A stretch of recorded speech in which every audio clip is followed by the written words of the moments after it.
What's next for markets?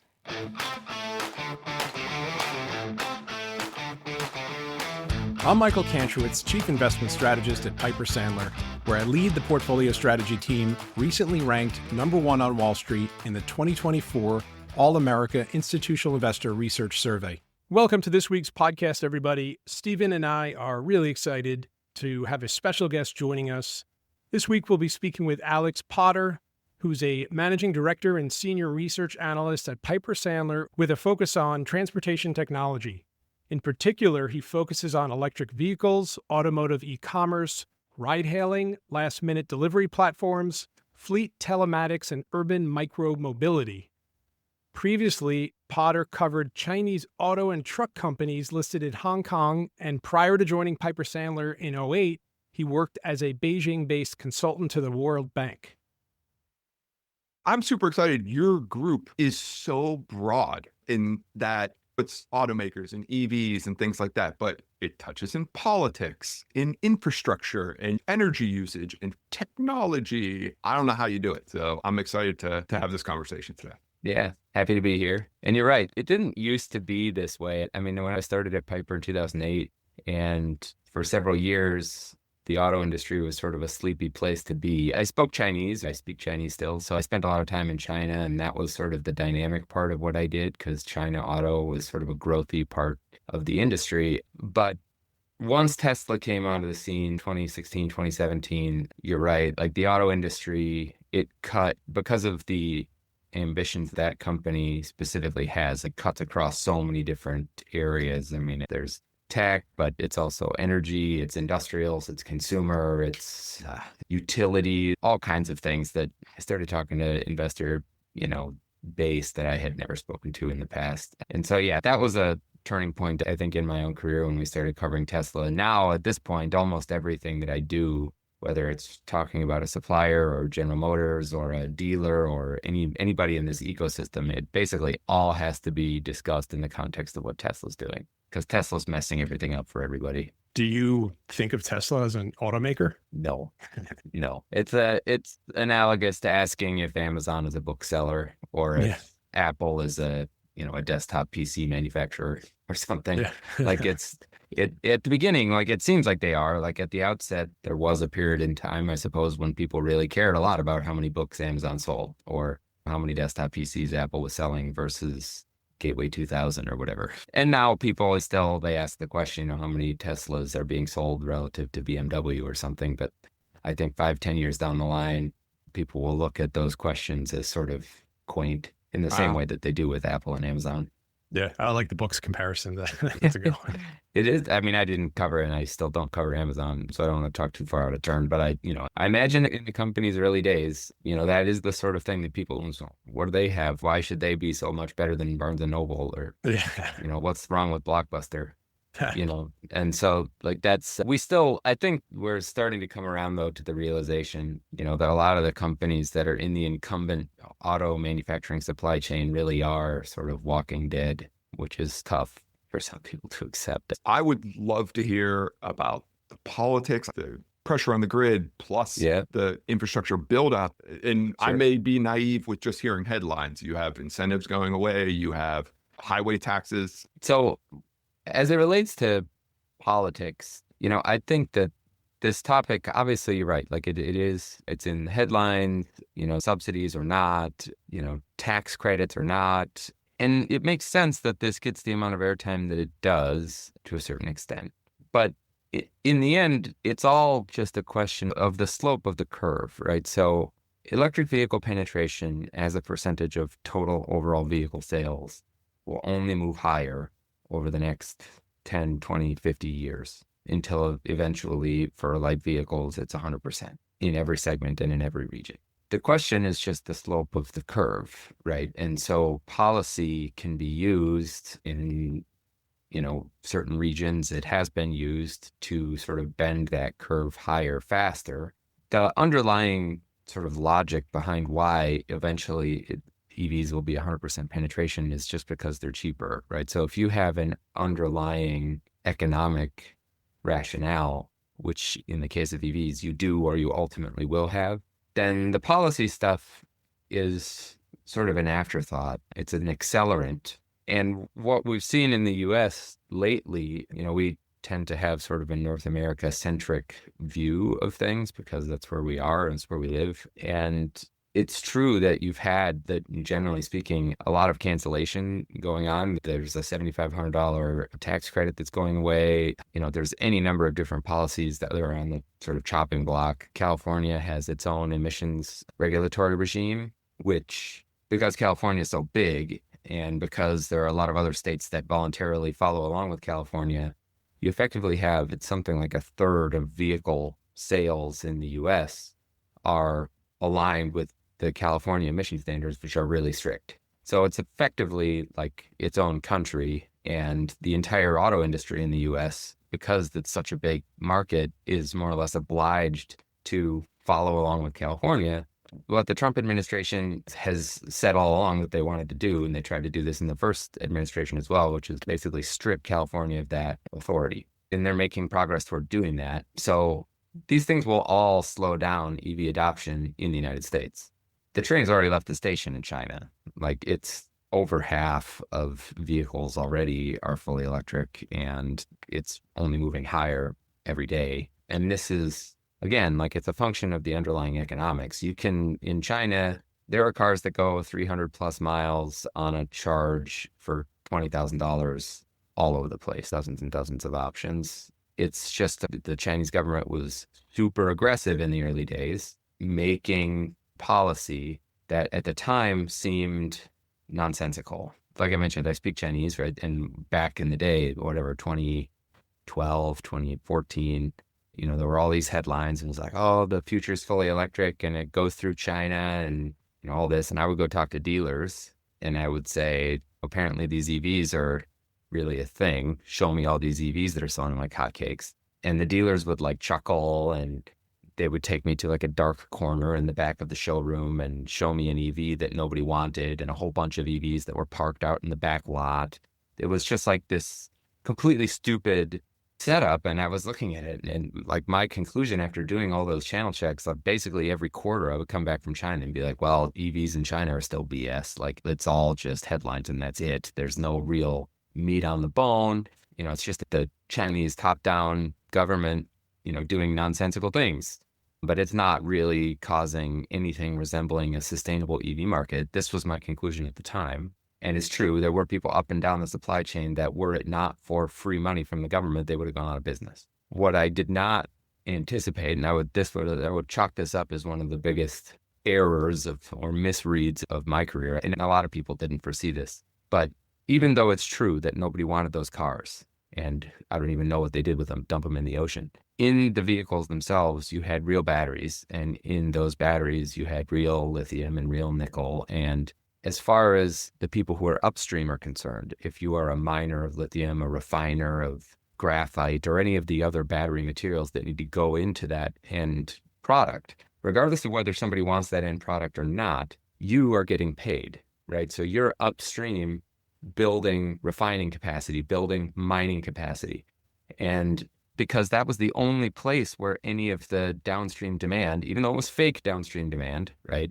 But because it was only in China for a decade and a half, the only place that it made sense for you to build refineries or any of the upstream infrastructure to support EVs was in China. Now, zoom forward 15, 20 years, and China's got the rest of the world backed into a corner, because all of the upstream infrastructure, all of the refining capacity, all of the battery capacity exists in China.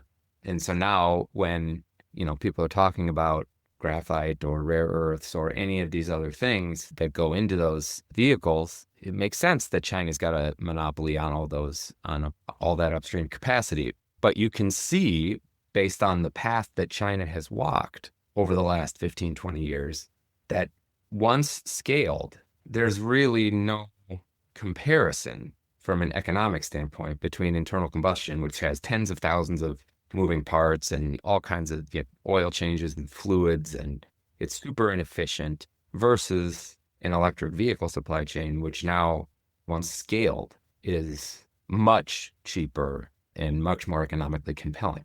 20 years down the line, once these supply chains have diversified outside of China, or once we've been able to sort out our tariff disagreements or whatever, eventually the same reality will hold true in the US and Europe. But again, it took government at the beginning in order to accelerate that in China. And now the question is, do you want to do that in the US or not? That's so interesting. And this kind of goes to the stuff you cover is just touching in so many places, that rare earth idea that you're constantly hearing about. It's interesting to hear you say how it's really about the building of infrastructure and what has taken place in China. How rare is rare earth, and how long would it take for other regions to diversify away? It's not rare. And rare earth Good is branding. just call it earth. Yeah, it's actually, and this is the case for everything. It's not just these rare earth, like exotic metals. Lithium, I can't remember. I think Elon Musk at some point said that lithium is like the third most common element in the Earth's crust. Like, it's everywhere. You go outside, you trip over lithium. It's just, the question is not whether you have the raw material. The real question is, where is the second or third step after you take ore out of after you take the actual physical material out of the ground? Then what, right? And you need to refine it in ways that are, not, I guess, let's put it this way. You wouldn't necessarily want a lithium refinery in your backyard right now. I was just thinking of the old NIMBY concept. Exactly. Not my backyard. Yeah, that's the real issue is, and you hear this all the time, like, oh, we're going to build, Ford might say we're going to build, or General Motors says we're going to build a battery plant in the US. And that sounds well and good. Like, it seems like you've got self-reliance now on batteries. But really what you're buying is a battery cell. That's a highly value-added thing that General Motors is buying from a factory, located in Tennessee or Ohio or whatever. But the real question is, you tear that thing apart and start going down to the basic molecules of what makes up that thing. And inevitably, even if somebody's saying this is a US sourced component, you're going to find 10 out of 10 of those molecules first went to China to get refined in a dirty process that is energy intense and not particularly palatable from the stand. Like, you want to stand one of these things up in Germany or, in Connecticut, like, good luck. You're going to be tied up in red tape for 20 years. And so that's the real thing. And Rivian actually the other day had a really good example too that was talking about tariffs. Like, it doesn't have to be something that's so sexy as rare earth or lithium refining. They were talking about I think it was a tail light. So they buy one fully assembled tail light. That's what Rivian buys. In their bill of materials, it will be a tail light, and it snaps into their vehicle as it goes down the chassis on the assembly line. But if you go to their supplier, they obviously have their own supply chain upstream of them. And maybe all of those parts could be sourced in the US too, for all I know. But eventually you get to a point, and in this particular case, it was an additive. It was an additive. There was a plastic pellet maker. They're like a tier 5 supplier somewhere deep embedded in the supply chain, like a family-owned business that's maybe $50 million a year in revenue or something. And they make plastic pellets. And even if that plastic pellet provider is a United States company, I think it was something like 20-25% of their cost structure was an additive that you buy from China. And if you take a massive tariff and put it right on that additive, like, that's the pinch point. And then that causes that family-owned business, which never had fat margins to begin with, to basically be not viable. And then it's a chain that goes all the way down. And in the end, Rivian has no tail light to install. And so you have this not just with regard to batteries, it's with regard to everything that goes into a car. Lot that goes into cars. Yeah, as it turns out. So it's pretty hard to untangle. Some of these things are going to be easier to engineer around. The reason everybody focuses on battery materials and things is because China truly is, like, it's difficult to find other sources. If what you're talking about is an additive that goes into plastic pellet manufacturing or something, that stuff is probably, I'm no expert, but it's probably been around for a really long time. And you can probably look to chemical companies in Japan or Korea or domestically in the US. But for some of the things that go into batteries, China's really the only game in town. So you'd have to stand up completely new supply chains, and that will take a long time, unfortunately. And you mentioned that those supply chains on the refining are highly energy intensive, which then kind of circles back to this idea of can the grid in the US handle EV adoption? And Yeah. is that going to be a choke point for EVs in the US? No. Competing with data centers too, which Yeah. is That- constantly what we hear about with energy. Yeah, that's right. So again, this is why Tesla, like I mentioned, with the ambitions that company has, it's so far beyond building a car and selling more of them than BMW or whatever. The way that Elon Musk approaches these problems is from first principles, right? He calls it first principles reasoning. And it's incredibly empowering when you think of things in this way. I mean, basically the answer to your question is no, there's more than enough. I mean, the sun is a massive, gigantic fusion reactor that is constantly pummeling planet Earth with energy. And all you need is however many square miles in Arizona for solar panels, and you can power basically the entire planet. He has all of these, physics-based, this is how much land you need, and that's it. Like, there's more than enough energy. It's just a question of being smart about how you harness it. And like, it's easy to say those things, right? But the thing that is incredible about Tesla is you can sort of write him off as some sort of crackpot idiot. But then the more you do that, the more he just says, well, if you're not, I'll just do it and show you, right? I've been telling you it's a stupid thing to do to fly a rocket into space and then crash it into the ocean. Why not just reuse the rocket?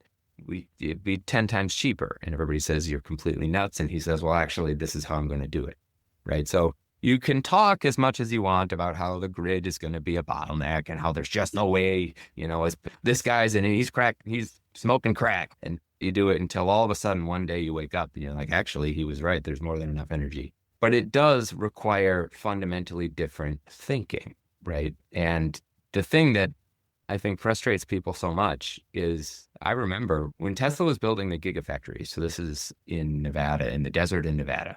They wanted to scale Model 3. This was 2017. And you could use just like with this grid argument, right? You can use seemingly very logical reasons why it will fail, right? That one plant, it basically at the time doubled the entire global lithium battery supply. And so Elon was basically back calculating how many cars he wanted to sell and then looking around at how many laptop batteries are being built.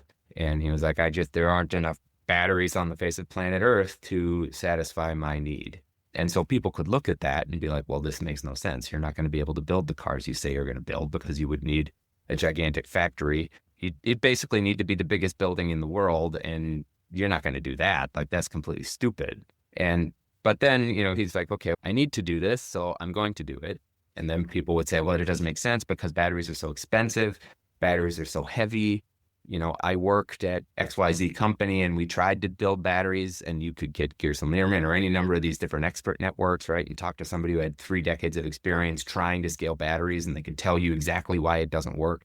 Just like right now, I can tell you with 100% certainty, you can probably find some utility grid operator who can tell you why batteries or why EVs are going to cause the grid to, crumble. It can't work. It won't work. We tried it, blah, blah, blah. And then, you get somebody, somebody who just got off the phone with that Gerson Lehrman expert and be like, it's not going to work. The whole thing is smoke and mirrors. But the first principles approach to that is, don't tell me I can't remember what he calls it. I think it's like reasoning by inference or something, or it's you have your past experience, which is informing your current viewpoint. But a first principles response is, tell me how many constituent atoms of lithium and nickel and aluminum and copper go into a battery. Now go to the London Metals Exchange and tell me how much money I need to spend in order to accumulate that number of atoms. If that number, that's your theoretical asymptote, right? Like, that's the lowest possible price you could potentially be, assuming you were buying at spot, right? What you built that battery for. And if that number is so high and gasoline vehicles are so compelling in relation to that, then I give up. But if it's not, and of course it was not, right? Then all we're talking about is an engineering challenge, right? We can acquire the constituent number of atoms. Now all we need to do is figure out how to assemble those atoms into a battery-shaped thing. And then we can exploit the arbitrage that exists between how cheap an electric vehicle theoretically should be and how expensive an internal combustion engine vehicle verifiably is. And that's first principles reasoning, right? So can the grid handle data centers and electric vehicles and all this stuff? The answer is yes.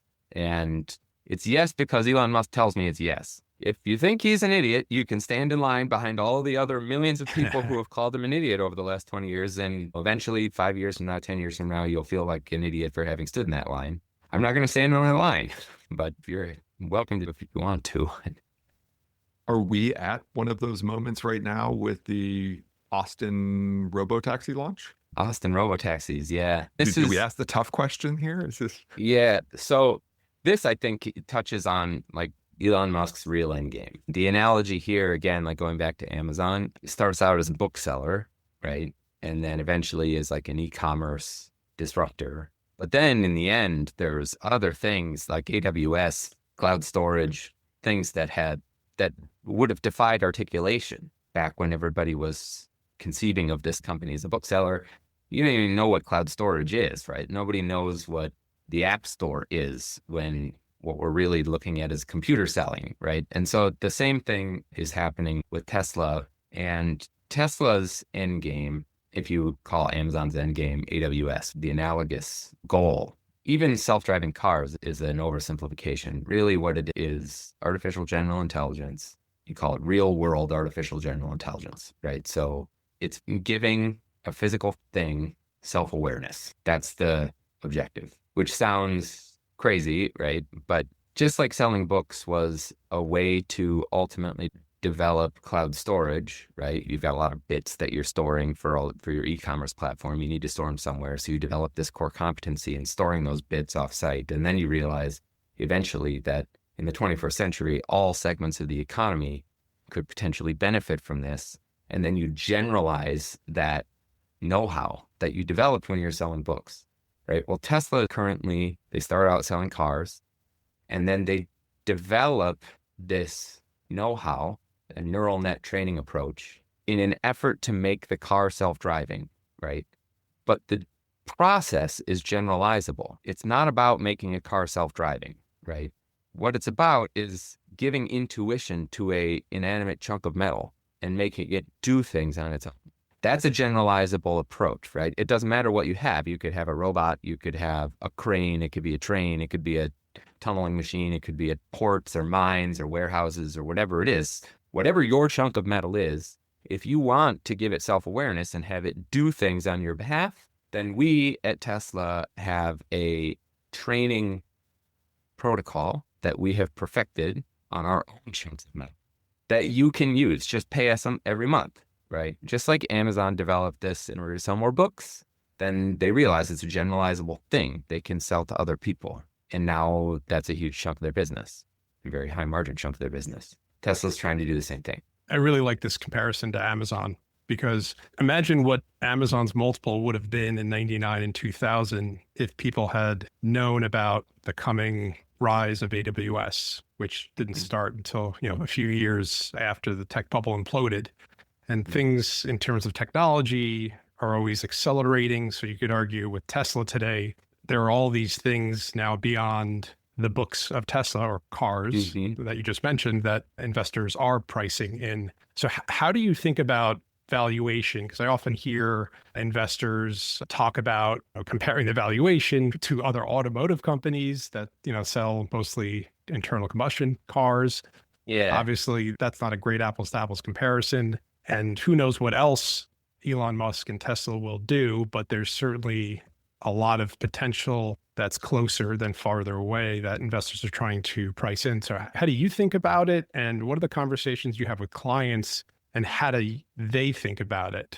Is there a real way to value it? How much is just sentiment and near-term momentum and what Elon Musk is doing in the news, right? The stock's obviously been very volatile for a whole handful of reasons. And so how do you manage that volatility in your models and in your thinking and recommendations? Yeah, you don't. That is a huge challenge with this stock, because you're right. These things overwhelm the narrative on a regular basis.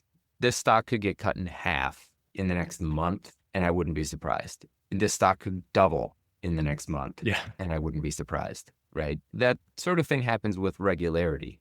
I would have no problem at all saying that one of those two things probably will happen over the next months. just based on the way the stock has behaved over the last 6 years. That's always what happens. And it's a shame. Like, it's difficult. Like, my stance on this, like, it's a huge cop-out because I'm a sell-side analyst. I can do whatever I want.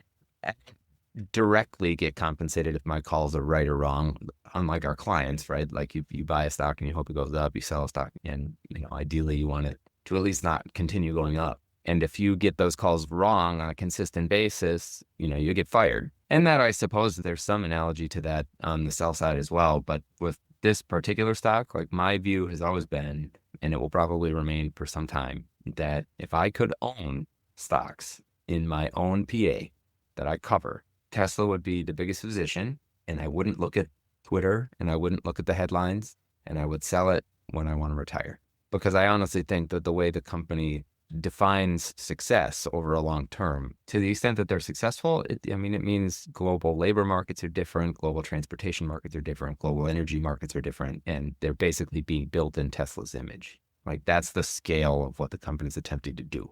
And given the track record and the first principles approach to attacking these different opportunities, like I said at the beginning, I'm not going to get against that. I think it will work. But that doesn't mean the stock won't get jerked around because Elon Musk says some crazy thing and, calls everything into question. And you mentioned, that the comparison versus Amazon, which I think is interesting, it's wow.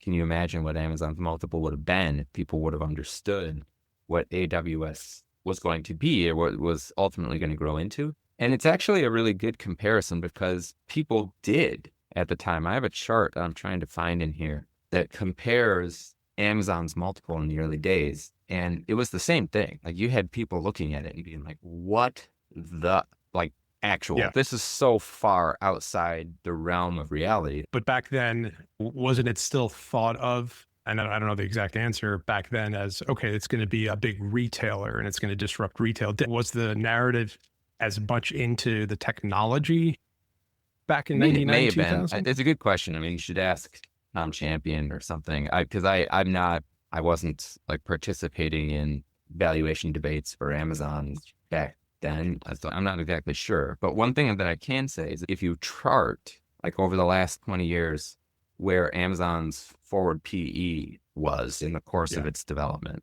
and then you chart the same for Tesla, it doesn't look that different. Sure. Like, there are a lot of similarities. And I do remember just at the time people being like, whatever, Amazon just torches other people's money and they've never been profitable and, it makes no sense. And until all of a sudden, one day, 15 years after the fact, you look back at it and you're like, my goodness, even if you set AWS aside, what they were doing is disrupting retail. That's a pretty big thing to say, right? Like, it's a gigantic chunk of GDP and they're just going to completely re-engineer it. And then the world is going to spin differently on its axis. And we talk about things like that now in hindsight, like that was not a Herculean thing to do. And when it's never been done before in a different industry, like if you take the built environment, like, things like factories and cars and rockets and whatever, batteries, transportation, energy, and you apply that same sort of rationale to it, people think it's nuts, just like they thought it was nuts originally to disrupt retail, right? Like, that's a hopelessly ambitious thing to do. Like, why would you even say it? Now you say it without even thinking, right? Like, obviously, they were just going to completely remake the way the economy functions. What's the big deal? And eventually, I think that's the way people will talk about Tesla, right? Except in completely different end markets, where they are the singular example of a company that actually has, the wherewithal to attack these industries. Like, it's trying to rebuild what Tesla has done is really hard. And certainly General Motors or Stellantis or whatever is probably not the one to do it. What's the pushback from institutional investors? I spend enough time on X, and you could pull up X and there's always a space on Tesla running. And there's a cult following. It's a huge retail core ownership that investors trade around. And there's certainly folks that are going to buy it and hold it until the day they retire. Like you said, the buy side, though, they do have to deal with short-term performance trends quarterly and annually. Yeah. And so they don't want to be sitting around for Elon Musk to say something and the stock drop, 50%.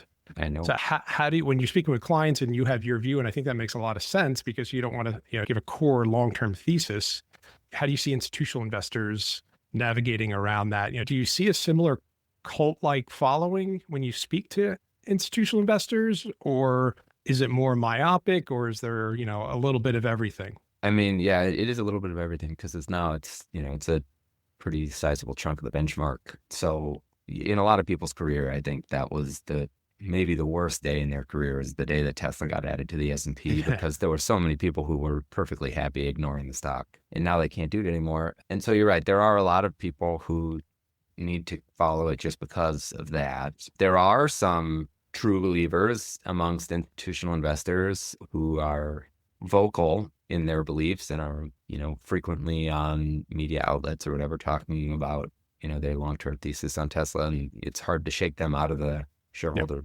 list. They're certainly not, they're the exception, not the norm. It's not as though you talk to a lot of institutional investors like that, but they do exist for sure. You mentioned the retail base. I'm actually doing my own interview later this afternoon or this morning with, her handle is Tesla Boomer Mama. This lady, I think that for institutional investors, trying to understand the retail investor base on Tesla is probably just as valuable as trying to understand the fundamentals themselves. And so this lady, she's basically the unofficial queen of the Tesla retail shareholder base. She, Elon follows her and comments relatively frequently on her posts. She talks to the board. It's insane. And she represents something in the neighborhood. I think it's 35-40% of the float. And it's not as though people have anointed her like some sort of spokesperson or something that necessarily represents the way that all of those people are going to behave, obviously, because the retail shareholder base is, if anything, even more diverse than the institutional one. It's not a monolith. But there are a lot of people in that shareholder base who they're managing their own money, and a lot of them are fabulously wealthy because you can imagine, like, they're the sort of people who, everybody's always like, oh, if you only would have had, if you just would have taken $10,000 and put it in, Apple and whatever. These people all did that with Tesla. Sure. Like, they were all in like 2012 or whatever, or at the IPO. And like a lot of them, their whole, like you mentioned, there's always a Tesla space running. There's always stuff going on. I have probably 3 or 4 dozen people who I follow on X. I have a whole computer, like I've got my computer screen set up and I've got one that's in portrait orientation off to the side. And it's just an X feed. And all it is Tesla X people whose whole life, they get out of bed in the morning and they're not like day traders. A lot of them are real proper subject matter experts, right? There are people who tear apart printed circuit boards, people who understand battery chemistry, people who are algorithm developers, right? Manufacturing experts, people who fly drones over the factory in Austin just to see if the latest GigaPress has been installed or not. Like, this is what they do 24/7. And Tesla Boomer Mama, whenever there's a big shareholder vote coming up about Elon's compensation package, trying to get the company reincorporated in Texas instead of Delaware because Delaware law isn't, shareholder friendly, at least in their mind, she rallies these people to get the votes at the board level combined with Elon's votes to push through different initiatives and get Elon the authority that he needs to continue making unilateral decisions and continue pursuing his first principles mission. And if institutional investors with short-term time horizons get torched along the way, then good riddance. It's a crazy, I've never experienced anything that's even remotely similar to the way this company's governance works, the different constituencies involved. But I think one thing is for certain, like the understanding the retail shareholder base is really important. It is a volatile stock. There's nothing I can say that will make it go away. And it's really hard to predict what's going to happen over the next 3 to 6 months. I do my best. Like sometimes what I'll say is, I'll just be like, well, like I said at the outset, like, I don't think you should ever sell Tesla. Full stop. Yeah. Like, that's my view. I have an overweight rating on it. And I wouldn't sell it if it was me. And that's the honest truth. But if what I wanted to try to do was predict what's going to happen over the next 3 months or 6 months, or between now and year end, do I think the stock would go up or go down? And, you can sort of catalog all the different catalysts that may be coming. I think inevitably one of these robo-taxis in Austin is going to crash. Like, that's literally an inevitability, just like eventually the Earth is going to get hit by an asteroid. Like, and that's why we need to live on Mars, right? I mean, again, that's first principles thinking, right? And so Elon, like the rational decision then is, well, we got to spread out and start living on other planets. Eventually, one of these robotaxis is going to crash. And when that day comes, the stock's going to get smoked, probably, because then it calls the whole AI thesis into question and blah, blah, blah, which is an overreaction, but that's the way it's going to work. But then there's other catalysts, right? Like maybe Congress will pass this nationwide bill that sort of greases the gears of robotaxi deployments nationwide. So suddenly the regulatory problem is gone and you don't have to go state by state with 50 different regulators. You can just do it all at once, coast to coast. That's a positive catalyst, right? Maybe Elon got religion and he's not going to be so irresponsible with his tweets, right? Like there's all, it ebbs and flows, that stuff. There's deliveries, there's the actual fundamentals, what's going to happen to gross margin, what's going to happen to pricing, what's going to happen to, the number of vehicles they sell. So you can sort of catalog all of these different positive and negative catalysts and then try to make a call regarding in the next 3 months or 6 months, which ones of these are likely to materialize or not. And then as a result, come to some conclusion about what's going to happen to the stock over that time period. But it's fraught. I've not tried to quantify it exactly, but I'd be pretty surprised if my hit rate on trying to predict what's going to happen over the next 3 to 6 months on Tesla is better than 50-50. I'd be pretty surprised, but maybe it is. Well, no, we could relate because I would argue, if you look at like something like 10-year bond yields, if you look at the last 3 years, they've gone nowhere. But I would argue there's been 9 narrative rotations in terms of where yields are going. Like literally a month and a half ago, people were talking about the 10-year going to 5 and 6%. And now we're talking about, is the Fed going to cut in July? So Tesla is the equivalent, probably the poster child of narrative volatility at the stock level. Yeah. I think that is probably the best analogy. Like when it really, you get down to the trying to predict interest rates. Like if you can do that, and I cover Carvana, which is also a really fun and interesting stock. Like that's I actually wanted to touch on that because that stock was literally near death. I know. And has there been a stock that's performed better since the beginning of 23? I doubt it. I mean, in the world, honestly, like I felt so good about the way that we had called that stock originally. Like it was at like 320, like comparable to where it is now. I did 340 or something, and we downgraded it to neutral. I was like, okay. Then like the wheels started coming off for a lot of reasons that were outside of the company's control. The capital markets sort of seized up. They tried to buy ADESA, or they did buy ADESA. It was a big, multi-billion-dollar acquisition that they funded with high interest debt from Apollo, and they were not a profitable company. And then they layered several $100 million of additional interest expense onto their P&L, which basically almost sunk the company. So I didn't know a lot of those things were going to happen, but we downgraded the stock at 300 and something. And then it goes down, and I think we upgraded it at 30 or 35. And I was like, oh, this is awesome.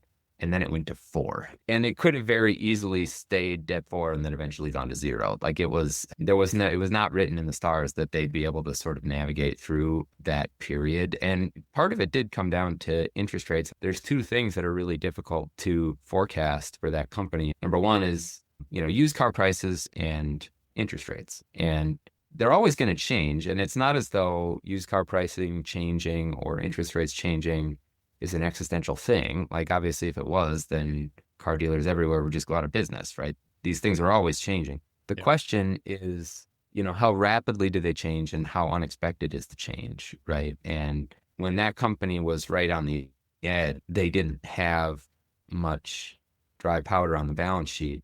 And if you would have gotten a sudden change at that time, like let's say you're buying cars in a certain pricing environment, and then suddenly, unbeknownst to you, some weird thing happens, COVID stuff or whatever, and used car pricing tanks. Well, now you piled up a bunch of inventory on your balance sheet in a high price environment that you now have to offload in a low price environment. And it's temporary because eventually you sell through all that inventory, but you lose your shirt on those vehicles. They do the same thing with loans, right? So they'll underwrite a bunch of loans in a certain interest rate environment. And then if rates go way up, well, the value of the paper on your balance sheet, which you're now trying to sell, they don't try to service these loans into perpetuity. They keep them on their balance sheet for 2 or 3 months or 1 month or whatever. securitize them and sell them. But if now you're trying to sell those loans in a different interest rate environment, nobody wants to, like, you lose your shirt on selling those loans like you would on the cars. And they were flying so close to the sun at that point that one quarter, one strange jump or, volatility in interest rates would have sunk the company, right? Or something happening with used car pricing that was unexpected would have sunk the company. And again, like I feel you on the whole interest, because at the time I was like, God, if I only knew what was going to happen, to benchmark yields, but somehow I don't, and I don't know how to be good at that. But anyway, they made it through, and then the stock recovered. That's been a crazy stock. Anyway, it's almost as fun to cover as Tesla. I bet.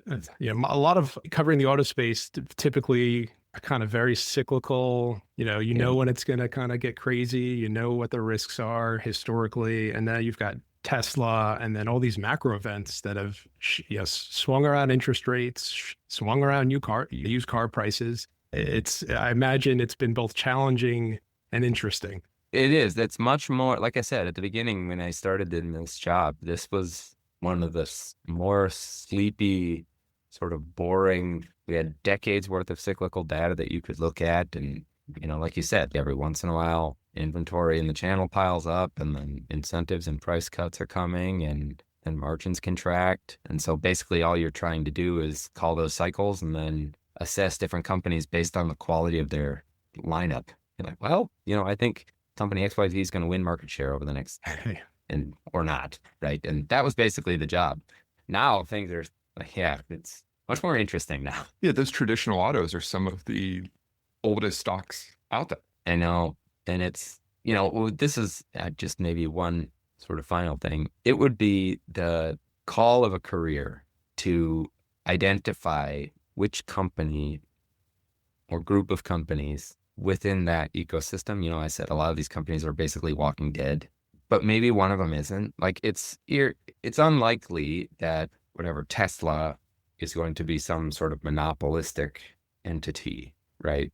And whatever, Walmart's been around a long time, right? There are companies that can continue on, and the terminal value isn't zero for all of these companies, right? And so if you can, and I'm still sort of on the lookout for the one or the more than one that you can with a straight face say, this company has a good response.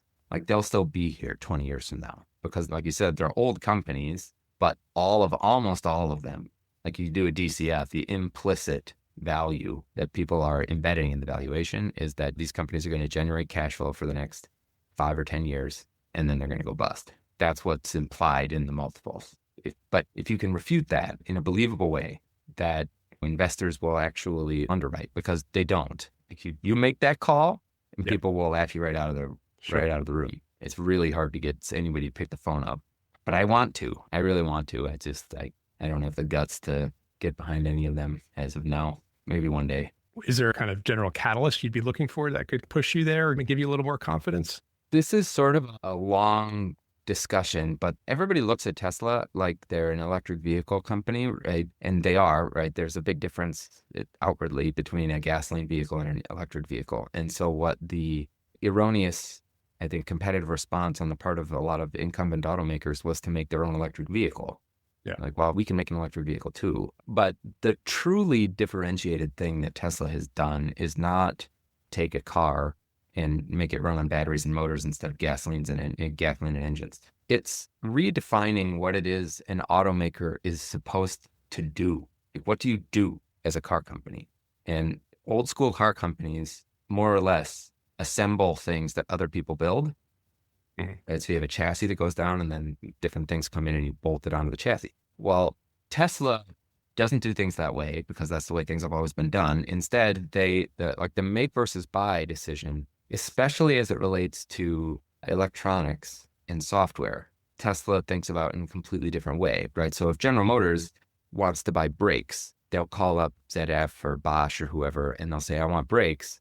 And there is a chunk of hardware that comes along with that purchase, but also, when you hit the brakes and you're on ice and you start to slide, then your brakes are supposed to start pumping, right? Because you want ABS. So when General Motors calls up their supplier and they ask for brakes, really they're asking for brakes But along with that, there's a little black box that has some intelligence. There's a semiconductor in there, and there's software, and there's a copper wire that attaches the black box to the hardware to tell the hardware how to behave. And that exists on every single system across the entire car, even really mundane things. Like you push a button and the power windows work.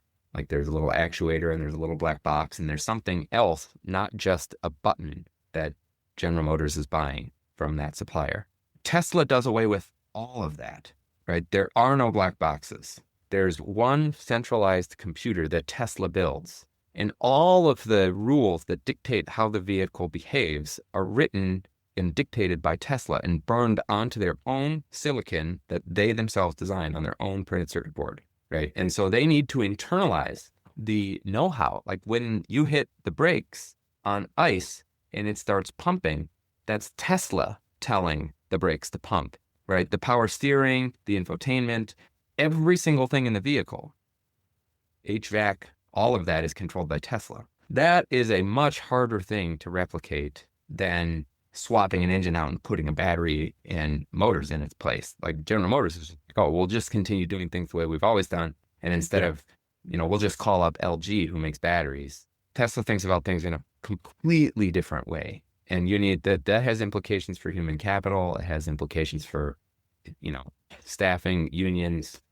Tesla has no dealers, right? And ultimately what they're trying to do is if you control all of the electronics hardware and all of the piping, then you can harvest data, train your neural nets, achieve artificial general intelligence, unilaterally deploy those new, versions of FSD software through software and hardware that you yourself control directly to the end consumer. You disintermediate all the suppliers, you disintermediate the dealers. Nobody else is in the ecosystem except you, Tesla, and your customer, the consumer. That is what General Motors is trying to replicate, not make an electric car. Yeah. So what's the catalyst? Like you asked me, what's the catalyst that could get you behind GM? There's no headline, right? It's something like somebody has to come up with a believable response to that. Who is that?